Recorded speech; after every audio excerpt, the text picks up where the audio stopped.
Easy E, how are we? Shawnee, I'm not any fucking faster anyway. So have you been getting your runs in now? You're I back on the running done train. You're on the marathon train. as I promised. I had my 10K benchmark run today, Oh, start of September. And as we record, tomorrow will be the second. Guess how long it took me? I know you haven't been on Strava because I literally just finished. I'm not having me on Strava because you see with that heat, I could say anywhere from 50 to 110 Yes, again, it took me an hour and 27 minutes. So if anyone for a listening 10K. is feeling bad about their 10K, they can have a look at my Strava. I could only run about 400 meters at a time. So I Break didn't it down. set out to go, this is my best effort. I went out to say, I'm going to cover 10K and be able to work tomorrow and not end up in hospital. So it was, yeah, every 400 meters, my heart rate would get up to 187. And then I'd have to walk for another 400 and then run. And eventually I tried to manage the heart rate for the first 15 minutes to see if I could keep it below 140 for as long as I could. But yeah, after 12 minutes, it was game over. And then I just had to walk, run, walk, run. And then after about 6K, I just couldn't control it any longer. So it was just, yeah, it was just This is just 400 on, outdoors. 400 off. This is not the air conditioned track. This is just, or is No, this this is the air just conditioned here. track? Yeah. And even the air Just conditioning correct only helps about 20%. But yeah, it's very humbling. Like we've out. aimed for half marathons in an hour and a half. There's people here who Yeah. do half marathons. And yeah, it was pretty bad. But At like what there's, stage during an hour 27 minutes did you say you must have passed a gym that had a treadmill inside, that had a little bit of an aircon room? At what I'd, stage do you I'd go, say I I thought need to about it hop on you? about 15 times. No, it's just, but again, I'm stubborn, and we're through the worst of it. So September is supposed to get a little bit cooler, and even tonight, I left it till 8 o'clock to go out, which was a little bit cooler again than we normally do. So we tried everything. I was just happy that Demas, the guy I run with, he was equally struggling and equally like the two of us looked You're like, side by side. yeah, we looked like we ended up in a water fight. You should have seen it. Like it felt like this guy said, it felt like I crapped myself. I had so much water in my shorts and running down my legs. It felt like I had Jesus. just it's absolutely disgusting. It's like nothing I've ever suffered through before, but it's yeah, good for the mental, but not good for pace or not good for feeling good about running or anything like that. So it's just yeah, it is what it is. But my 10K was done start of September as promised. Not to make you feel bad or anything like that, but this morning I went out for my old run and dead heat as well. Nothing like what you dealt with, but I did an 8K in 35, 30, 40 seconds or something like that. Looking 5 mile run. And look, this people can relate to this. That you can't. The heat I felt was pretty bad for September. And just that, I genuinely, we all said it was like a dead heat. And then the canal was a bit windy. I was like, oh, you come back on yourself. The wind's coming down on your back. And of course it wasn't. But it was like a real, like, it was a great run. And the track in Lucan Harriers is phenomenal. It's very bouncy kind of track. But yeah, just it was just two long straights. It's just like, oh my God, these are never going to end. Like a little bit up, straight down, straight back, and got through. But at the like, I ran with the ABC crew, so it was great to get running and doing race for the people and checking the pace. But right before it, I saw Stephen from that I met last year at Dublin Marathon that sent me the wrong way in toners. And he was apologizing again for setting me the wrong way and getting lost at the end of the race. So like, don't worry about it. I was in a bad way as it was. We But don't hold grudges here, but Stephen, fuck you, Stephen. No, you can't say that, Sean. You can't say that. But he was saying, I hope I don't put. I know he's like, you should have said that on the podcast and like that. But the night before my Achilles, I keep waking up with pain in the Achilles, and I'm like, oh, I probably shouldn't run. But when I run, it's grand. And he was on the same issue. And I hate talking about things in the podcast I don't know anything about. But this time I'm talking about it. So if someone's listening, go, hey, I actually tried that in the work. Hey, I tried that. Stay away from that. Have you heard much about people doing shockwave therapy? Shockwave. I've heard a little bit about it. I've heard, well, yeah, I've heard. Do you know what? I've heard when it comes to Achilles, I've heard of every kind of therapy. Yeah, so it's at the stage now that I'm doing a lot of strength training, calf raises, then not doing calf raises. I shouldn't do calf raises, listen to guests, and then just doing running, non-running. And then some days it's grand when I'm running. It's grand right now. But last night I was painting in the house, like furnishing the house. And I was like, this is painful on my kiddies. I wasn't leaning on anything. I was just standing and painting. I was like, during the night, I woke up 2, 3 times. Like, maybe I shouldn't run. But like I said, I was running with the guys and girls. So I was like, I gotta run. And I was grand, no pain in it now or anything like that. But I was like, ooh, maybe this shockwave thing, or maybe it's just a fad thing, there's nothing. But if anyone's interested, if anyone's listening, going, hey, I have done something like that, do feel to drop us a DM and see what you just ideas on it, just something to think about, putting something out there, you know? Yeah, and definitely it is something. Luckily, touch wood, of it's one thing. I've more my knees and my lower back than my Achilles, thankfully, Hmm. but it's a nasty one. It is a nasty one, and it's one that can hinder you for a long time as well. But it's good, and it's look for the two of us. I suppose we're coming closer to September. It's 2 months away from the Dublin City Marathon, so I suppose everyone is starting to worry about the niggles and protecting themselves while still getting the long runs. And I suppose we say this bit of advice every year. It's all about training tomorrow. So if you're feeling any of those niggles, listen and do something about it. Take some time. If it's looking like it's a 2 hour run, a 45-minute run is just as good if it just keeps you training tomorrow so you can get to that interval session or get to that other session. Your fitness won't drop off because of it. So just mind the bodies as well, because it is that point in the training where people start to push too hard, chasing the goals, and possibly blow up with about 8 weeks to go. Because you're only 4 weeks, 5 weeks away from a taper, 6 weeks for some people. So just keep training and keep on that motto of training tomorrow and listen to the body. But yeah, anyone who has any inputs for injuries that are leading in or niggles, we have plenty of episodes in the past with some niggle experts, and we'll link them as well. But apart from that, any other suggestions we can throw out there to people? And not that, what's that other juice you were using?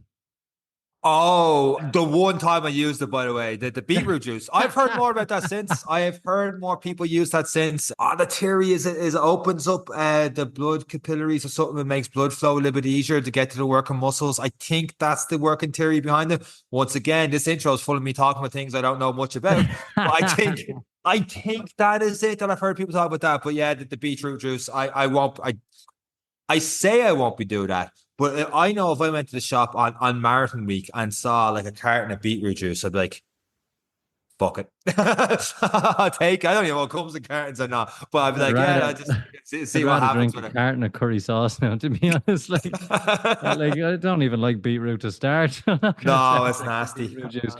But it's good. But in other things, it is a slightly different episode this week, Sean. Absolutely. This week's episode it's actually interesting. We talk about these different things unintentionally because one of the things from this week's episode is all about the transition to doing VO2 max training and heart rate zones and stuff like that. But there's a lot of different things in this week's episode of the podcast. Very interestingly enough, it starts on the topic of yoga, stretching before, after running that may have a surprising answer to it.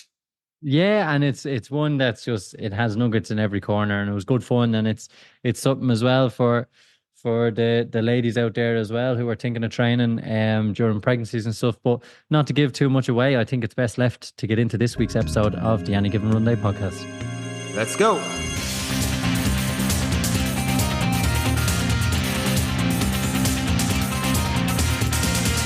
So this week on the Any Given Run Day podcast, we have personal trainer, online fitness coach, marathon runner, pre and postnatal fitness specialist, and yoga instructor, Helen at Nurture Mamas on Instagram. Welcome to this week's episode of the Any Given Day podcast. How are you getting on? I'm great, chaps. Thank you so much for having me on. I'm looking forward to having the chat. Before we get into your background and stuff, because I want to get this off the bat straight away, when I heard you're coming on the podcast, especially when I see yoga instructor at the end, I get nervous. And the reason I get nervous is Because because you're we've had useless at stretching. that's exactly right. I am. Let's get to the point. I am useless at stretching. However, looking at your Instagram and you were currently training for, I think, the Dublin Marathon, but you don't really promote too much stretching. You promote more strength training. Yeah, yeah. That's one of the things. Like if you were to talk to any physio, not that I'm physio, but I've done loads of different like courses or whatever as a personal trainer with physios, particularly in kind of women's health area. And any physio would say if you could choose, like most people say, God, I don't do enough stretching as a runner in particular. But most physios would actually say they'd put so much more weight from injury prevention perspective on strength training and not actually stretching, unless you've a real issue with mobility. Like, unless, for a lot of lads, like say they'd be very quad dominant and they're, can be quite muscular. So very often they're kind of tighter. So the focus would very much be like, if you had little time, picking strength over stretching would be strength, and so most of my work that I do is actually strength, and I do a little bit of yoga. I mean, I would kind of sprinkle yoga throughout my week myself, but for me, I use it more as a kind of almost like a moving meditation practice for me. It's my kind of a unwinding. I teach once a week only, and then I have a lot of online clients, and then I teach like on retreat. Excuse me. But for most of the time, yeah, I would do much more strength and running than I would do in yoga. Music to my ears. Oh, hold on, no, we're gonna have a debate. I knew you wouldn't like this. That's why I led with that. I could have the podcast right here. Be happy. Yeah, that's what people need to take. The take-home messages right there. Sean's an absolute gym rat, and all he does is lift weights and then goes for the occasional run just to show off. And then he got crippled with sciatica, and he had this and he had that, and he couldn't even cross the road for about 2 months. And then he did yoga for about a month, Sean. And how was that for the first 2 weeks? It just happened to fall in line of full recovery and doing a couple of yoga sessions at the same time. And that's how I recovered from it. This is how it happened. This is how it happened. You went to a dozen physios, you were crying, and then you did a month of yoga, and you have been a new man since. So no, I'm not buying it. You're not buying that. No, the yoga instructor, the expert on the podcast has spoken. Strength over stretch. And I'm going to repeat that phrase for as long as this podcast. I did caveat that with as long as your mobility is pretty good. Yeah, I didn't hear that part. I didn't hear that part. Sean doesn't even sprinkle. He doesn't even know what a sprinkle is. He wouldn't put sprinkles on an ice cream. I stretched down to pick up the weights from the bottom rack. I love it. And put them back perfectly, I hope. Absolutely. That's the stretching I do right in the Helen, corner. I have to ask, where did and as I always ask everyone, where did your sporting journey start? How did you get into fitness? Obviously, you're a mother, you're busy, you have a busy lifestyle, but where did your fitness, I suppose, the lifestyle, and that's what we see from your Instagram, is where did this journey begin for you? I think in reality, as a kid, I am one of 4. There was 4 of us under 6, and I remember my parents always insisted on 2 things when we were growing up. One was to study and do our homework and schoolwork and go to college. They were quite, strict on that side of it, but also making sure that myself, my sister and brothers were always involved in sport, more so kind of to like health perspective for sure, but to keep us out of mischief, particularly as teenagers. So they always, I always I had a little touch of rebellious nature in me in my later teens. And it was always like trying to make sure that like the hanging around, was completely prohibited. As most people would just get up to mischief, having teenagers and stuff now. So it would have started like for as long as I can remember, I've been active in some way. It's just been part of growing up. So I would have played like tennis since I was, 4 or 5. Like I would have, there was an athletics club, which, and now obviously with the Olympics, like I'm glued, like a lot of people who have any interest in sport, but, I would have loved to have had a really progressive athletics club close to us, but, not being disrespectful, it was kind of just, turn up and everyone just kind of run around the place, I think. But I loved athletics growing up. I played hockey. I always would have been running around. So I played hockey in secondary school, and then I went to DCU and I played it. I did like a decent level, I suppose, all through like college and intervarsity and stuff. So it was always something. My older brothers played rugby, and I was always pulled out going to Lansdowne Road, put out of school to support them, like cleaning their rugby boots, So it was always just something that we were always involved in. It was just, sport was just always part of my life, and not to a high level or anything, but it was always really important to me. And by nature, I'm a really competitive person with myself, not necessarily, I'm very relaxed outside of that, but from a like sporting perspective, I'd be really competitive with myself. So I always have like, I want to achieve my best, and I'd really like, I'd be hard on myself from that perspective of trying to do my best. So I guess it was just always part of my life. And then I wanted to be a physio, and I just missed out on the points. So I was kind of, that was what I really wanted to do. And I actually applied as a mature student, and really wish I had 40-year-old Helen to talk to me, because I got it in King College London and I turned it down. But such is life. So I've always been like, I've just always been fascinated with the body, with sport, with the physiology and the competitiveness of, and just looking at like superhumans and doing all these like ultras, and and the Olympics, and I'm just completely in awe of anyone who is in any way like has that competitive streak. I think it's phenomenal.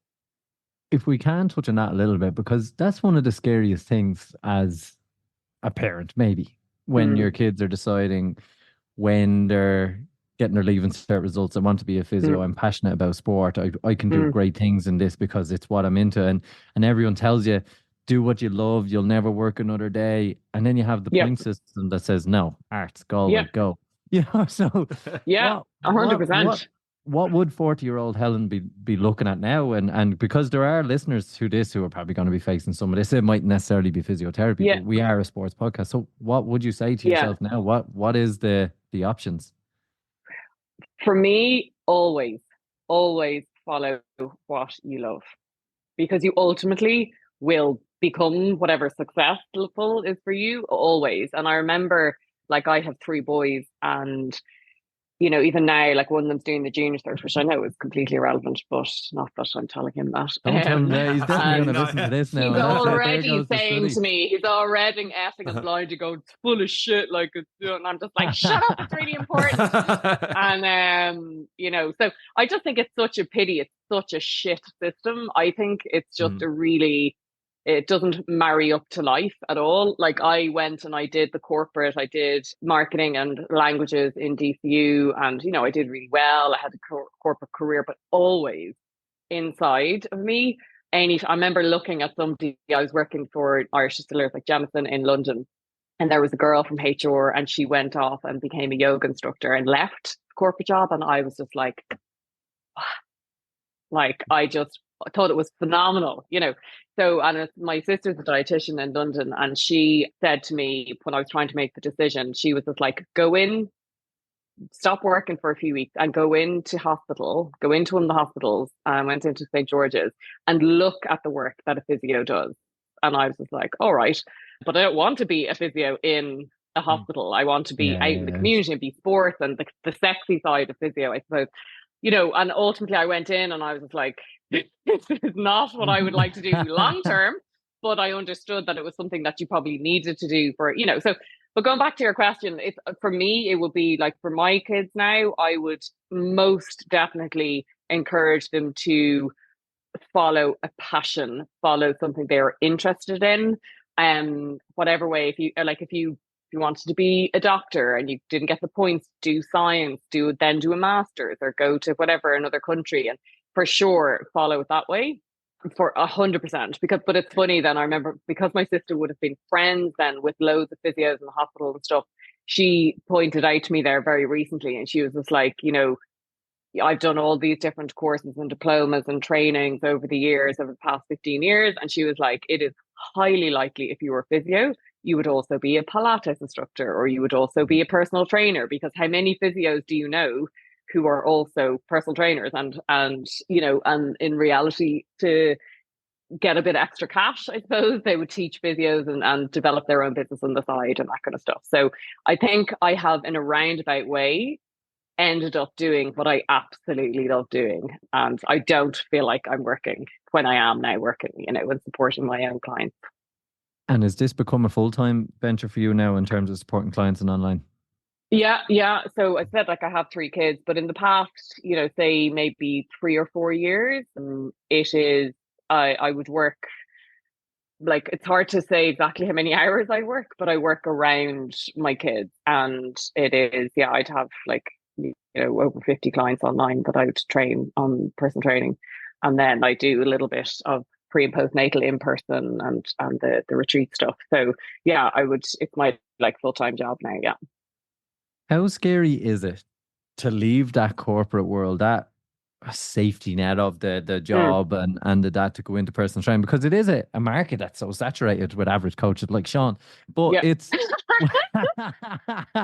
but Nice dig. yeah, it was good. on. It was good. I'm still waiting on a training plan from him. So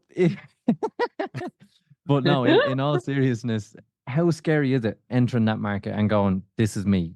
I know it's your passion and I know it is, but, Yeah. but how scary was that transition? Because I've me and Sean have been friends for a long time and Yeah. it's scary for him. And how Yeah. was it for you? It's terrifying. Like initially it kind of coincided, to be honest, with having babies. So for me, it was kind of a good time. So I think for me, in reality, it coincided with me having babies. So, or my older children anyway. So it was kind of a natural, I was weighing up the cost of two babies in full-time creche, which would have been over $2,000 a month, to work in something where I wasn't overly happy. It was so stressful. And I was just sitting at my desk going, what the fuck am I doing? Like, I have these two babies that I've been dying to have, and I'd had miscarriages and, to get there like so many other people. And then I'd be like throwing them into creche. This is my eldest at the time. I was throwing him into creche every morning. He'd cry, and I'd be standing there at 7:30 kind of going, or 7:15 kind of going, here is my bundle of joy. He's screaming because he doesn't want to go. And you'd race back into the car, you'd race to the office, then you'd race back home and try and pick them up before they fall asleep and try and give them their dinner and try and give them a half an hour of like, I love you, and then it just all started again. And so for me, it was a logical decision, and it was just that niggle. And financially, their dad had a big corporate job or whatever, but it was financially, it was a massive decision. It was really tight for a few years because the way I was mainly working at like as a stay-at-home mom, and I was doing like a bit of really yoga really in the beginning, like a couple of hours a week, as really it was just a bit of like pocket money paid for the shopping kind of thing. And it was only then that it's like anyone says, it's like your 10-year overnight success, isn't it? Like it takes a really long time to build. And I think if all of a sudden it looks like somebody has like joined Instagram, all of a sudden they have 15,000 followers, very often they have an awful lot of support and backing and big names behind them to get to that point. But I think if you're going to be like successful as a personal trainer, as your sole career, you really have to treat it as a full-time job and go and as a business. And I think that's where my business background has stood to me over the past few years. You have to be able to do your sales and your marketing and your like all the different hats. It's like one moment someone has a problem with their password logging in, I'll just call the IT department. Hello, Helen. So it's like you do have to, there's an awful lot of facets, and you have to, I think, treat it like a business. And a lot of personal trainers are on the gym floor and you're selling time for money, and it's really draining because everyone wants to work out between 5:30, 6 a.m. to 9 a.m. and then 6 p.m. to 9 p.m. So for an awful lot of personal trainers, they're kind of sucked into that lifestyle. They're absolutely exhausted. So I'm kind of different in terms of I just do a 3-hour slot on a Friday morning from 6 to 9 a.m. down in the gym. And then I'm mainly online then. So I'm, creating programs. I'm supporting people through the app. I do some video kind of check-ins and all that kind of stuff. I'm writing, I'm updating their programs. I'm helping them. I'm there for them. And it's the accountability really. And I suppose the accountability, the support. And I really care. I really give a shit about my women, I really care about whatever they're trying to achieve, so a roundabout answer. Yeah, I totally relate to that, because I know when you go you get a personal training qualification, wherever it is, there's so little on the business side of it, and yet like 10% of the time is in the gym floor, and those people between like I know I did a 6 to 9 or try and get 6 to 9 for clients, then nothing during the day. It's like that's what I'm trying to catch up in the marketing back when I was doing it by myself and doing all the rest until 4 or 5 o'clock, and then you're out. But then you talk to some Yeah. people like, oh, you do a couple of hours more, a couple of hours in, like, grand, you have all day off. It's like, no. You have to work during the day, otherwise you don't have those hours in the first place. And like it's Yeah. petrifying out there by yourself. But when you got into when you started that kind of personal training journey, I know for myself, I thought I'd be like, I train elite athletes and all this kind of the glamorous side of things, and then I fell into doing a women's boot camp back in 2013, and I absolutely love it. Like, and I still do that to this day on top of my other job. But when I first got into it, I didn't think I was going to be doing that, but now that I'm doing it, it's brilliant. For you, did you fall into something, or were you always kind of like, because of your background having kids and depression and all the rest, I'm going to get the pre and postnatal, I was going to get straight into that, or did that fall into place for you as well?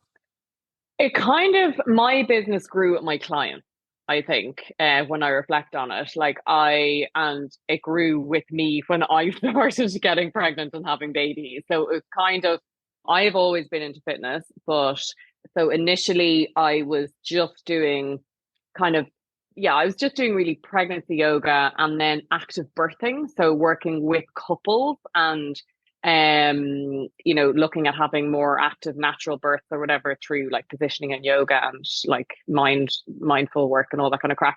And then, I would do like baby massage and baby yoga, and then the postnatal strength started to come into it. And then I just kept adding courses and doing my fitness. And I did actually, I was, the as I'm sure as you've seen, Sean, like the pre and postnatal stuff as a personal trainer, like it's a page in a manual.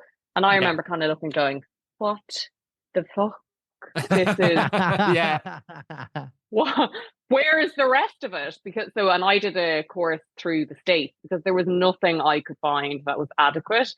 And I even remember doing then, and then afterwards I became a fitness instructor and personal trainer. And I remember like I was, a lot older than a lot of the lads doing their PT, and I was already working coming up from a different angle, I suppose. But like they would all be doing like, jumping jacks and everything. And I'm just like going, like at least 30% of these months are going to be leaking. And they were just like, excuse me, what? And I was just like, so let's talk about incontinence. And they were like, lads, 23 going, excuse me, what? But it's like, it's the realities of like, dealing with prenatal and postnatal women. I mean, I even get like so many like of my friends and my clients, talking about like, how can I run after I've had 3 big babies? And I know, okay, this is a running podcast and I don't want you to feel uncomfortable about it, but it's the reality of, I work with women predominantly in their late 30s into their kind of menopausal years. So, it's just a fact of life that if you have ever been pregnant, regardless of the type of birth and the delivery that you've had, it puts an enormous stress on your pelvic floor. And therefore, if you then go to, a lot of the kind of like, buggy boot camps, with people who don't have qualifications in pre and postnatal, like I'm literally standing on sidelines going, please don't do that. Please don't do that to me. And it's no one's fault because you're not taught that unless you go into the detail of it through additional training. So it's no like instructor's fault. But a woman is not going to go, sorry, 25-year-old lad, I'm leaking at the moment. What should I do? I would pay any money to have a woman do that in Sean's class. I would pay any money. And I'll flip a 20 to 1 of them and just go, listen. Did you have too much water today? Is that halfway through? But it's like, it's to so bring important. To bring it back to running then, a lot of ladies get into this in their 30s and they get into running, they get into endurance sports, even triathlon. We've heard some of the ladies over the last couple of whiles getting in. What is probably the basics that ladies should know? Obviously, you've read the one page in the manuals and it wasn't sufficient. What is the basic tips that ladies should know and the sources of information and the honest facts that they should be looking for when taking on marathons, when getting into running after a prenatal and postnatal? Yeah. You have your guidelines, so follow your guidelines, which probably people aren't that familiar with. But after returning to exercise, everyone should go and see a women's health physio. That will be my first port of call. Like everyone, once you've had a baby, should see a women's health physio or a pelvic health physio. You can do that through your hospital or in, privately or both. And then it will be a really gradual return to fitness. Like as a woman, we've given over our goddamn bodies and we're just like, I'm done. I want my body back to myself. So people are really quick and want to go back into whatever they were doing maybe 2 years before they've had a baby. And once you are pregnant, it is so front loaded that the posterior chain of your body is basically gone. Your ass is gone. You have no strength in your back. Your pelvic floor might be really weakened. Your abdominal muscles might have separation of your diastasis recti. You might have a load of issues going on. So just having a wellness check with a physio, for me, would be the absolute number one thing that you should do as a postnatal. Prenatal, keep going, training, running, lifting weights for as long as possible. That is the guidelines if you have a low risk pregnancy, as long as you can. I ran until it was comfortable for me with my last child till I was 5.5, 6 months pregnant. Plodded, Shuffled. I suppose. Shuffled, like me doing an Ironman. So definitely we'd be that. And then it'd be real basic return guidelines. Like, can you just simple things like slowly introducing impact, hopping on one leg, trying to go really slowly, building up your core. I run postnatal fitness classes in the gym, and it's, working with reconnecting your pelvic floor and your abdominal muscles, your back strength, your glute strength, and all of those things. It's a real slow, gradual build up. And remember that, I'm big, 9 months in, 9 months out, nothing got to do with aesthetic, but strength for your body. So definitely go to see the women's health physio, get that all clear. Like, people say, have you had your all clear from your GP? Like, it's mostly horseshit, to be honest. Like, you go to your GP at 6 weeks and you're just like, oh, how's the baby? Are you sleeping? And they give you, and you're just like, no, I'm wrecked. And like, apart from the whole, mental side of it, which is obviously enormous as well, there's very little focus on the mother. It's like all the attention's on the baby. So that was actually the main reason I created my name of my business, and Nurture Mamas. It's like, nobody nurtures me once I've had a baby. Everyone focuses on the baby. And I'm just a massive advocate of women filling their cup first, looking after themselves first.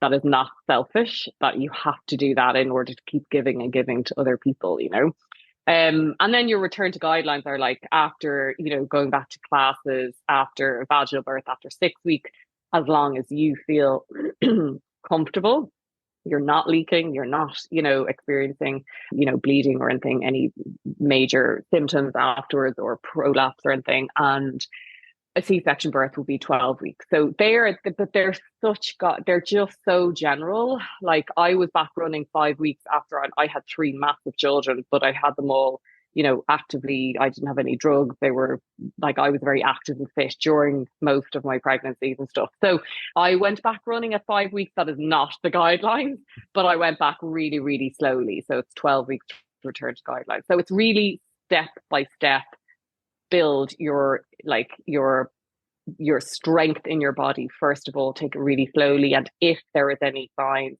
of weakness throughout the body or pain, it's to immediately stop. And, if you're doing 5 minutes of running and then something happens, so you start leaking or whatever, it's stopping that, and it's running for 4 minutes, then walking, running for 4 minutes, then walking. And then maybe you run for 5 minutes and you build up your strength. But seeing a women's health physio is absolutely crucial. And it's kind of like the majority of things we say in the podcast, to everyone, listen to your body. And obviously, well, as you said, a lot of the attention is on the child. So it's listen to, the priorities. The ladies don't put themselves as the priority after, the priority is the child. And it is highlighting that. And an empty sack doesn't stand, like if you're not putting the right stuff in, you can't give, and No. eventually you do become worn out. Yeah. In the pre-natal stage, fitness is Mm. important. People, I suppose, are a little bit afraid of sport. Mm. When you look at Instagram or TikTok, and if you go into the comment section of a lady who's 6 months pregnant and are doing a barbell lift and stuff, how does that affect you? Slated. Mm. What does that do for you in when the keyboard warriors are out with people training while they're pregnant? Yeah, I don't get it. My account is small, like, but it like on some people, big accounts, it's like how you're ruining your baby, you're killing your child. Oh my God, you're so selfish. How can you do that? And you're just like, have you looked at the research? Just all of the guidance from the States, which is where we get a lot of our, although there's an awful lot of good research coming through, but all of the guidance low risk pregnancy, that's important to say. These are all low risk pregnancies. You are absolutely encouraged to continue your training with common sense, that least used sense, with some caveats. So when I, for example, am down, whether I'm training my own clients online or whether I'm down in the gym training through we do like, semi-privates or whatever, up to like 6 people in the class.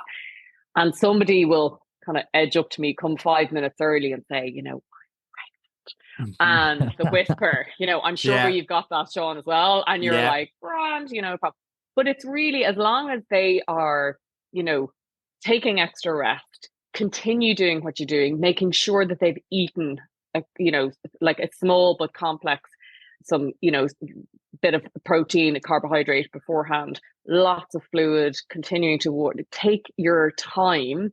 You can continue lifting. Like, I have girls lifting barbells until it becomes uncomfortable. And like, you can't have a risk to trauma to the abdomen. Obviously, you have to be really careful. Yeah. Like, I'm not going to have them doing massive 100 kg hip thrusts with a bloody barbell going across their abdomen. But like, if you think even just of the anatomy, like the tiny little baby is within the pelvis. It's, it hasn't come up over the pelvis. So it's amazingly protected. Like, so it's more if you were horse riding, scuba diving, anything like cycling. I did ride a bike, much to different people's discomfort. Here comes the keyboard warriors. Hold on, Helen. No, I Just mean, hold that thought. people around me, it was typing just here. like, what? Oh yeah, yeah, exactly. And so like, there's a lot of, you have to be pretty strong. I remember like people looking at me when I was running, and very obviously, like, I looked like when I was running, or when I was pregnant, I had massive bumps. I literally looked like you put a couple of basketballs up underneath my belly, up underneath my jumper. That was me when I was pregnant. And I remember I knocked a guy's head when I was in a coffee shop. I stood up, I forgot I was pregnant, I was going past, and I smacked an older man's head with my belly. Imagine getting a And I belly just slap stopped. in I a was like, coffee shop. I'm really sorry.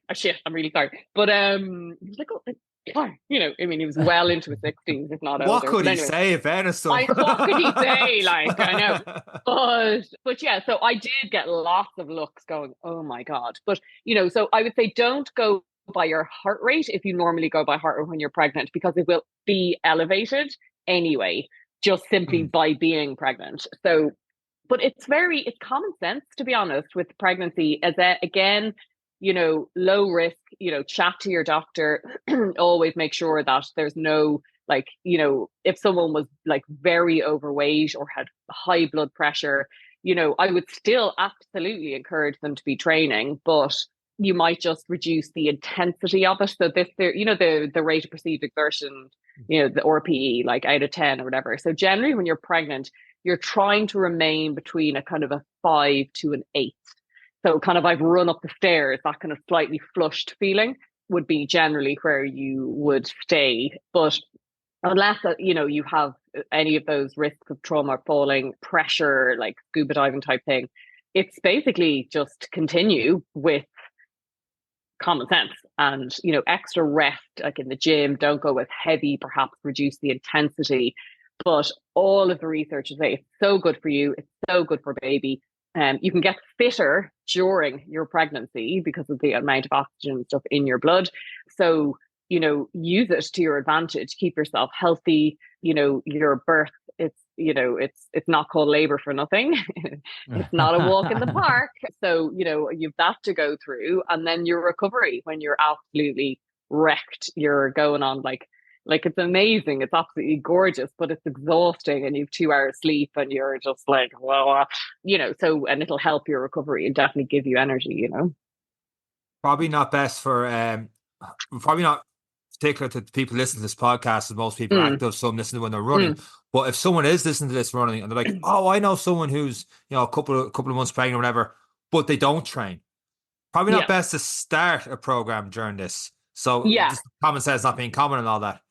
Exactly. Yeah. The least used sense, isn't that it? Yeah. So that's kind of controversial. I've heard different people's take on this. It would be start because you're much better. It's much healthier for you, obviously, just being human by, working out to some capacity. But in that case, I would work one-on-one with a personal trainer who is very experienced, who would take you through a plan. Like I absolutely would not bring somebody into the gym in a group setting and get them, lifting like barbells and stuff, and they've never gone into a gym before. But there's absolutely nothing to stop them from lifting really light weights with somebody who knows what they're doing, keep the reps really high, keep the weight really low, give them loads of reps, make sure they've eaten, making sure they're hydrated, like just common sense and doing a very gentle plan. But starting like to even walking, like fast walking is an incredible exercise for somebody.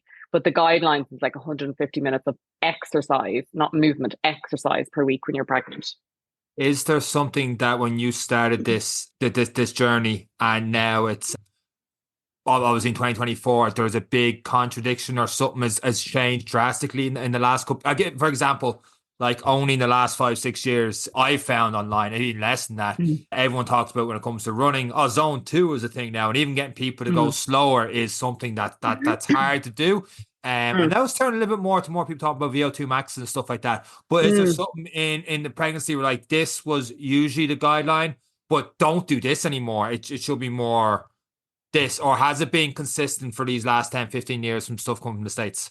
Yeah, as far as I am aware, anything that I have seen, it has been pretty consistent. And, I generally, the people that I train are not elite athletes. They are the everyday woman.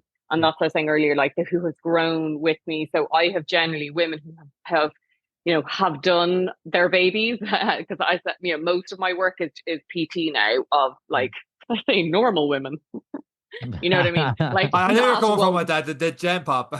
not pre or postnatal, but I suppose once you've had a baby, you're technically always postnatal. But I like the majority of my work would be now women who are, as I said, who are kind of pretty much done on the baby front and who want to get their life back. They feel like they want to get back to feeling energized. They've given their body over for the past 10 years having babies. And it's like, it's now my bloody time now. I want to get back to being in shape and feel healthy and all. So from a pregnancy perspective, no, I don't think so, but I could be wrong on that perspective. Yeah. But it's interesting because for my own running, it's something that I've explored a lot more over the past year. I was working with your previous guest, Emmett Levy, on his marathon programs before. And when I was running, it was and through his program the past year, it was all very much, slow down and go easy on your easy days. And I was like, going, Jesus Christ. I'm like, going with the chart. And I was like, could I go any slower? And it was almost going to the point that it was affecting my confidence, because then when I was actually trying to run faster, I couldn't, I felt like I couldn't almost, which so I ended up going to get, which one thing Emmett does not agree with, and I think he's an absolute legend, is just going for the VO2 testing without the lactate. And I know I've spoken about it before. I've spoken to him about this as well, because I was with him for like a year. And I know Caroline Happett, who's there, your previous guest, who's a friend of mine, who's just a phenomenal talent. Like she now works with them as well. And it's really interesting. So I've had a lot of conversations with people, but I went to get VO2 testing, you know, with Sean and Health Matters. Yeah. I don't know if you know, but Yeah. and one of the things I said to him is I felt like I'm not making any progress. So none of my races or anything I was getting any. Now I've also had an immensely stressful couple of years as well. So that could have, as he was saying, had an impact on my nervous system and just not being able to you know, do my best. But one thing that came out with Sean is that I was slowing everything down, and he was like, "You need to speed up." So, Yeah. and I was like, "Oh." You know, because when I ran a PB in my marathon, the training that I was doing was quite hard on my hard days, and it was even my slow running was faster than I was going. So I was just like, oh my god, everyone's telling me to slow the fuck down, go into zone 2, but actually I didn't feel like it was any benefit for me. So I did it for like 6-8 months, and then I went to get the VO2 max testing with Sean. So I was going like, you know, I don't know, whatever. I'm a miles girl, like 9:20, 9:40, 9:50, and I was just like, this is painful. And now I'm, you know, I'm going with my heart rate only for the past like month or so, but I already feel so much stronger and fitter, arguably, in the past month by actually speeding up a little bit on those slower runs. So because I'm going, you know, looking at heart rate. So it's interesting in a roundabout way around, you know, like I've so many different people I speak to. I don't know what your own thoughts are on it, but on the slowing down to speed up. I know it's science, and I know for a lot of people that is true, and you should slow down to speed up at 80% of your runs. But for me, it actually, now we'll see over the next couple of marathons what happens. Yeah. But yeah, it was interesting. It's so different for so many different people. Like we had other people that have said lactate as well, forget about the VO2 max and really put it down. But then I saw Mick Fox, who's on the podcast last year, and he runs 15-minute 5Ks and stuff like that. Yeah. He comes all the way down to Tala to Sean and Help Matters. And I saw the video you put up the other day when he was doing the VO2 max. And when you're doing that VO2 max and you have the mask on, and the idea, I think it's like every 30 seconds or something like that, it just keeps increasing the intensity until you cannot go anymore. You're pretty much going in for your hardest session of the week. Is that intimidating walking in doing that? How tough was that doing that? I was nervous. I was definitely nervous. I'm not gonna lie, but it's just uncomfortable because you have this fucking mask on you, and then the like, and I'm just kind of, you're probably grand now, Eric, in wherever you are, Dubai or wherever, like the heat, I guess it must feel similar to, but it's just like, I can't breathe, you know, and it's actually, for me, it was more a mind over matter thing. Right. I was just like, I had to talk to myself going, no, you're fine, Helen, you can breathe. But as he was going, but he has a scale of like the RP, like 1 to 10, and you point. Yeah. Because, you know, you can't like kind of hear 100% properly, and he can't hear you with that. But so I was just like, I was grand. I was 5, 6, I was fine. But then very quickly, it went up very, very quickly. And I was just, at the end of it, I was just like, this is fucking awful. I don't do anymore. But I honestly think I could have lasted longer, but it was my head more than anything. When you're thinking at the time, was the first when you said this is fucking awful, is that your legs saying that, or is that your breathing saying that with the apparatus? That was my breathing. Your breathing. That was my breathing. Which is what they're looking for. My legs were absolutely fine. Yeah, my legs were absolutely grand, and I was like, this is fine. But it was, now I hate doing hill work anyway, but I could see him looking at the screen, and something that I picked up, which I'm getting investigated myself, was that my heart rate was flipping around the place. Oh, okay. Yeah, a little bit. And I was just like, interesting. And this is when I was going at quite a bit of a pace. And I was after, like, I could see he was kind of coming a bit closer to me and talking to me and looking at me and stuff. And I was like, grand stuff, relax. And so I was, you know, I was going, and then afterwards, and I just said to him, I could see my heart rate. You know, I was going at like 150, 155, 160, 163, 117, 150, 134, 150. And I was like, is that normal? And he was just like, no. I was like, So, like, listen, it's it's a polar chest strap. It's not an ECG, but in saying that, my father has atrial fibrillation, and my mother 2 years ago collapsed completely out of the blue, and her heart stopped in the ambulance, and it was a horrific, because my dad called me being a personal trainer. I was like, Dad, stop doing that. Dad, I'm not a doctor. Call the ambulance. Because I only live like 2 miles down the road. So I like whizzed down the road, and it was terrifying because she was in and out of consciousness. And this is a woman who will be very active, and as in active in the community. She plays tennis and bridge, and she's having to pick on her. And but the same thing happened to her sister out of the blue. So. And this is all during COVID. Anyway, to cut a long story short, they both couldn't find anything on their heart, and they were monitored in Beaumont and stuff. And I'm sure my mum doesn't mind me saying this, but she was fitted with a pacemaker. Just because they said your heart looks perfect, like there was nothing wrong. So, like when I was going through at normal, I was going through and I was absolutely grand, and you can see my heart rate rising normally, like everybody else's, and then it came down, but you could see it flicker around. So he was saying, listen, I wouldn't be doing my job if I didn't say I would recommend that you go and get it sorted out, or just looked into a little bit more. So, but to the extent that he was saying, like, I don't think you should run the single 10K was coming up, and he was like, I don't think you should run it. Because it's interesting, I did the 10K in February, and like I've been running consistently 5 times a week, like consistently. And at 8K, I thought I was going to die. I had to stop. And I looked down at my heart rate. And one thing, because I know obviously a lot of people, are saying that the watches aren't very accurate, but I was actually monitoring it with what he was doing, and my watch was actually very accurate with his polar and his hookup to the chest strap and stuff. So anyway, but I had to stop at 8K because my heart rate was at 200, and I thought I was going to faint. I felt horrific, and I mean, and this is only doing a 10K race. But I mean, it took everything to try and get to, and I think it was like 47 minutes. And I just thought I was in tears at the end. Like I felt horrendous. So I don't know. I don't know if it's something, but I am getting it followed up with the cardiologist just to make sure. We're gonna have to get you back on now. Everyone's kind of holding on, like the cliffhanger here in season 8. What? I've just got. I know. Is she dead? Did she survive? Did she die in Dublin?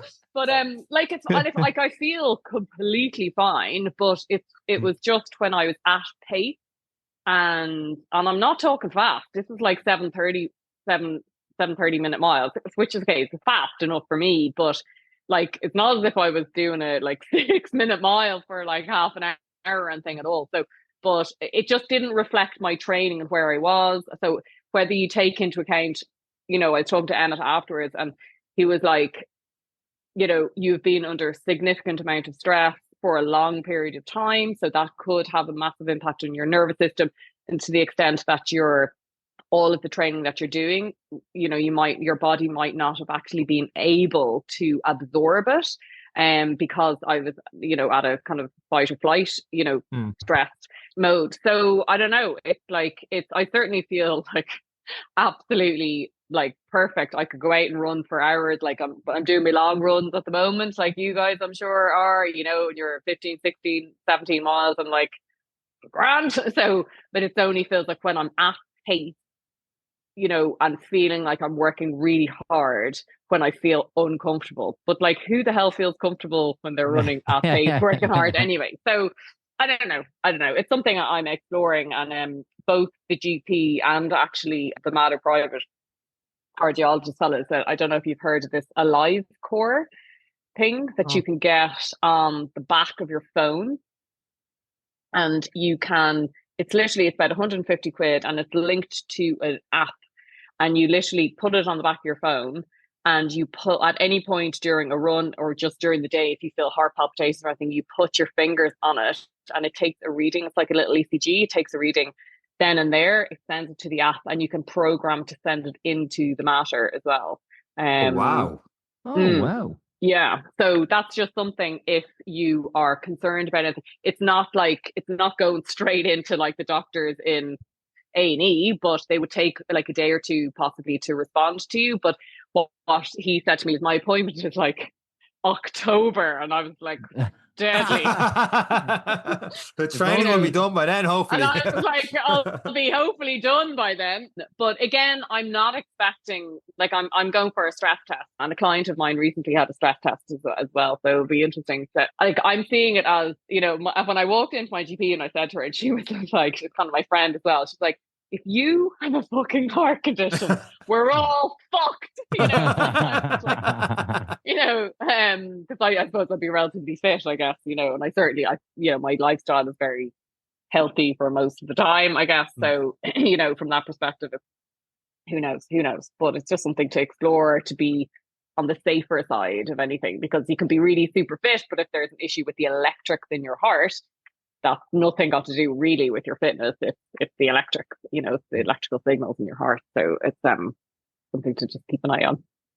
And it does come back to a lot of athletes as well who show up to the start line, they feel Yeah. a bit under the weather, they feel with that, and unfortunately it doesn't work out too well for them in the end. So I Yeah. suppose it's kind of recognizing that it's in the sport. Like some of the fittest athletes in the world have collapsed on football pitches, have collapsed in races, That's and it can Yeah. happen. And It it's to can, yeah. I suppose, keep listening to everything To that's me, going on. it's 100%. It goes back to what you said earlier, or a completely different perspective. But I hate the phrase, you have to listen to your body. But it's so important. It's so important. And a friend of mine, when I was living in London, and he was 27, maybe, really fit, not a pick on him, New Zealand guy, and I was really close to him. And we both said we're going to run London, even though we never fucking got places. But how many years we've been trying to get into London when we were living there? But he collapsed when he was running, and his story is wild, but I won't go into too much. But he collapsed, stopped breathing completely, and a doctor happened to be passing on the street. But we were brought in to say goodbye to him. Like, he was severely brain damaged, and it was horrific. And then literally he was in hospital in London, and this person, one of the IT, or what are they called, ICU nurses, just thought one day she saw this little flicker in his eye, and they were literally planning on turning off all the machines and everything. But his nature is like, he was such a determined person. Like, he was ultimate go-getter. All the lads loved him, all the girls loved him. He's this New Zealand guy. And so she was just like, hold on, I think he's trying to communicate. And literally he came back from the dead. I mean, like, it was unbelievable. And they just, over months and months and months, like, he was very badly brain damaged, unfortunately. But we'd like worked on all, like, loads of his girlfriend at the time and his friends and everything, worked on like memory books and everything. And the company we were working for flew him then, when he was well enough, back to New Zealand. And like, he's definitely brain damaged to an extent, but he has, quite a full life, and probably more sheltered kind of life, I guess. But he's up like playing golf, and he's like phenomenal. But he had I think it was his aorta or something, was wrapped around the outside of his heart as a baby, and nobody knew. And I remember him one day coming in, and he was like, Jesus, I was playing tag rugby last night, and I collapsed and I blacked out. And I was like, blacked out? And he was like, yeah. I was like, that's not normal, And he was like, yeah. But that was a sign. That was a sign to check and pause. And unfortunately he didn't, And so I'm a massive believer in, these are little, going back to the sprinkles of yoga, these are little sprinkles of like, listen and watch what your body, because it's always telling you something, always. So, bar a heart attack, what are your marathon plans for the next year? Well, hopefully not to die, so that would be good. Although when I sent that to one of my lads, and he was just like, just don't die tomorrow. And I was like, yeah, grand, of course I won't die. This is like 2 years ago. And he brought in a sign, I kid you not, don't die on the sideline. I was running past and it literally said, don't die. And I was like, saying, not like, go mom, I think you're amazing, just don't die. But so I just want to get through, like, Dublin. I did a PB in 2022, and then 2023 it was just such a challenging year. I was just like, I just want to enjoy it, and I only ended up running 3 minutes slower, but I loved it. I felt like I was rocking. So this year I would like to get a PB in Dublin, but then I'm going to Barcelona with you guys so that'll be a bit of crack. So hopefully, I don't know. I mean, I've run 3:41 is my best. So like the elusive 3:30, I would at some point love to get, but I have no idea. Like, I've totally just taken the pressure off myself. I'm not some sort of an amazing marathon runner. I do it as a challenge. I do it as discipline. I do it because I absolutely love to get out and run, and it's a massive part of my mental wellness as well, to run. So for me, it's to enjoy myself. If I can knock a couple of minutes off my 3:41, then class, and if not, like, life is short. It's not the end of the world. I'm not trying to get into the Olympics or anything, and to enjoy it again. I really enjoyed it last year, but I do want to try and go for a better time, like probably most of us when we're running. Well, definitely Barcelona will look like a good. It's a good enough course for PBs. We're going to have to delete your episode just before we get to travel insurance stuff, and then we'll put it back up.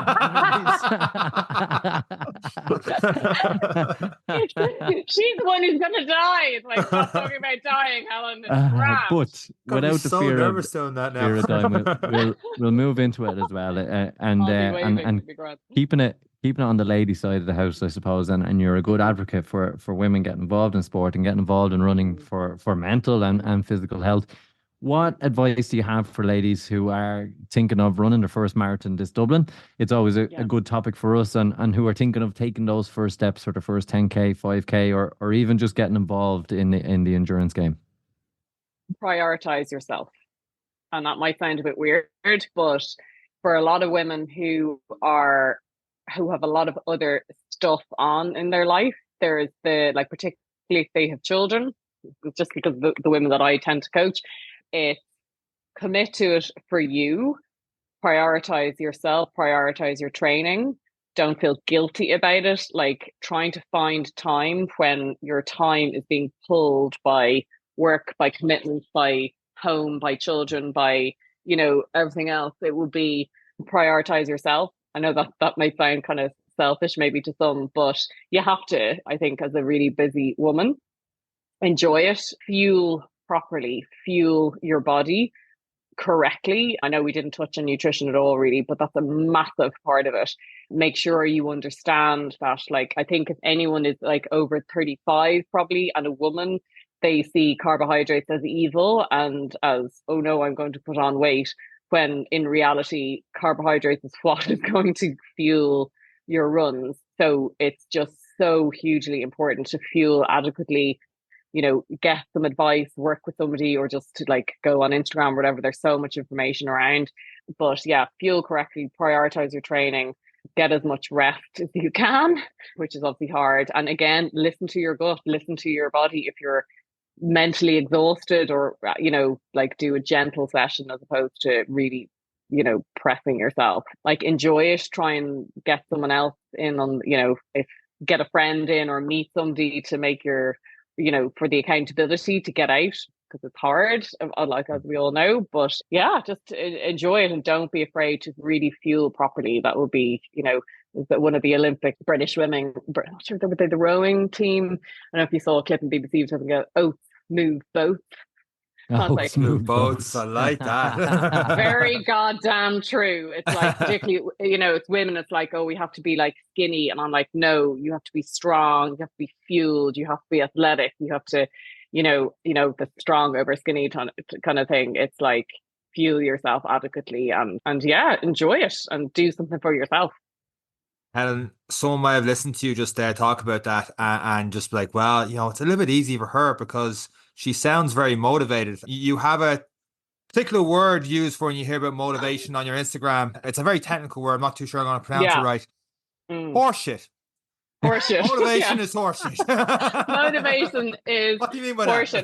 that? It's so true, because it's like people say that to me all the time. Oh, but you're a personal trainer. You know what to do. And I was like, so, it's just like, you want to, like, when it's pissing raining outside, do I want to go out? And I know that I have to do the washing, I have to do my work, I have to feed three annoying children, I have to do all this other shit and everything. Am I motivated? No, I'm not motivated, Rosie. I'm disciplined to do it. So there's a massive difference between being motivated in my book and being disciplined. And motivation will escape you when it's cold, piss and rain, and all the rest of it. So that's what I mean by motivation is horseshit. Unless you have, like, nothing like a good old wedding. I know you're getting married soon, Sean, I think, aren't you? And it's like to motivate you to maybe lose weight or get fit or do whatever you want to do for your wedding. But outside of that, really, particularly for a woman, there's very little that will motivate you for a 4, 5, 6, 9 month journey. So that's what I mean, is that it is the discipline. And as I say to all of my clients, if you have a workout, a walk, a run, or whatever, put it in your diary, schedule it at the start of the week, like on a Sunday. Look at your diary, allocate your days and your times that you're going to do your runs, your workouts, or whatever. And it's like any other meeting. It's like you're getting your hair done, or your nails, or your work, or whatever. It's a meeting that has to be done, and commit to it. On the days that motivation is zero and on the floor, it's the discipline that gets you through. So therefore, motivation is horseshit. I've been told. And look, Helen, obviously we're coming up on what is a lot of precious time on you now. For those who want to know more about nutrition, about training, about pre and postnatal yogas, about horseshit, how do people get in touch with you? How do people find out more, or even enter into the world? For some, they might never have entered into before, and for those who are experienced and want to learn something new, how do they make them first steps? The best way is just to go onto my Instagram, really. Send me a DM. I've loads of different things on, loads of little reels and videos and stuff on nutrition and on running and on lifting weights, and if you're new to it and stuff. So that would be the best port of call. Just go onto my @NurtureMamas, send me a DM, and I will, have a little chat with you on there. I can help you through that. Would be first. To go full circle on this, there is a couple of reels Helen's put up recently where she does talk about strength training, and has a couple of great exercises included in there, using different barbells, mini bands, and all the rest. So I definitely recommend checking that out. And that's it for this week's episode of the Any Given Day podcast with myself, Helen, and Eric. Take care.